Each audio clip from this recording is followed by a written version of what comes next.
Hello guys, তো এটা ছিল মাম্মামের প্রথম চুল কাটার দিনের ভিডিও। তো সবাইকে জানাই আমার একটা মিনি ব্লগে স্বাগত। তো আজকের ভিডিওটা অনেক ইন্টারেস্টিং হতে চলেছে। নতুন একটা জায়গা যাব প্রথমবার বেটুর চুল কাটতে।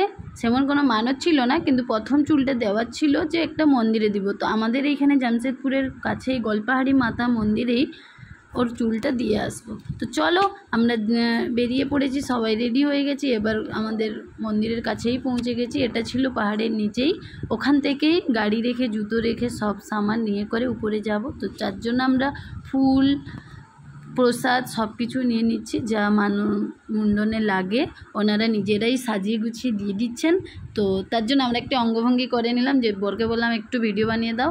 আর বেটু ওর মামা ছাড়া অন্ধকার, মামা মামা করছে শুধু। তাই আমি ভাইকে বলছি লে বা তোকে কী বলছে। তো চলো আমরা এবার যাই।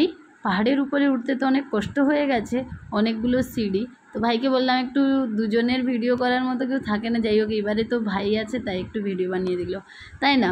তো দেখো এটা তো কাছে একটু উঠেছি, হাঁপাইনি। এরপরে যে আর একটু পরে দেখতে পাবে যে কি অবস্থা হয়েছে। আধা সিঁড়ি উঠার পরে মানে জাস্ট মন্দিরের একটু কাছেই উঠেছি, তারপরে তো হাঁপিয়ে গেছি। তা দেখো তোমাদের দাদাভাই বেটুকে নিয়ে দাঁড়িয়ে গেছে, কারণ বেটু এবারে হাঁটেই নি, ওকে কলে নিয়ে গেলে। এবার আমরা ফাইনালি পুজো করে, মানে মুন্ডনের আগে যে পুজোটা হয় সেটা করেছেন, তারপরে আবার চুল দিয়ে পুজোটা হবে। তো ওটা পুজোটা করার সময় আর ভিডিও নিতে পারিনি।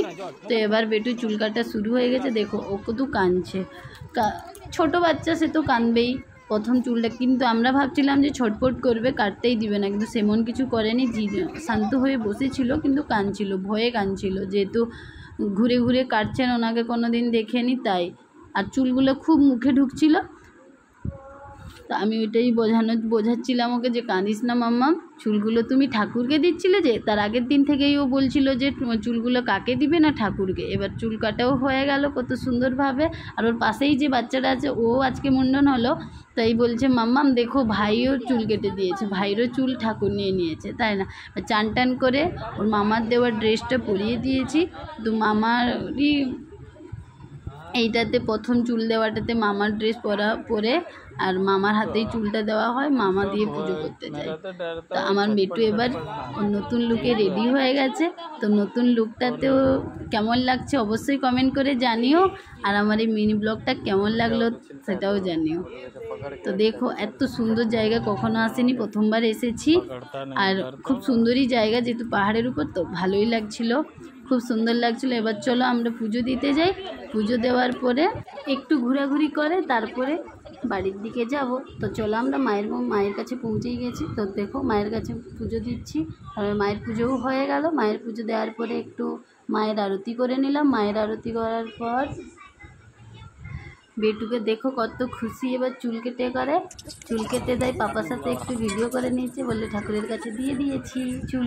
তারপরে আমাদের ফটোশ্যুট কমপ্লিট হয়ে গেল সেখানে। তারপর আমরা চলে আসলাম জগন্নাথ মন্দিরে। জগন্নাথ মন্দির থেকে এবার বাড়ি যাওয়া। দুপুরবেলা পুজো টুজো শেষ করে এখন বাড়ি যাচ্ছি।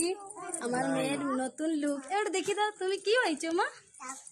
ঠাকুর চুল নিয়ে নিয়েছে, তাই? টাকু হয়েছে, টাকলু হয়েছে, টাকলু।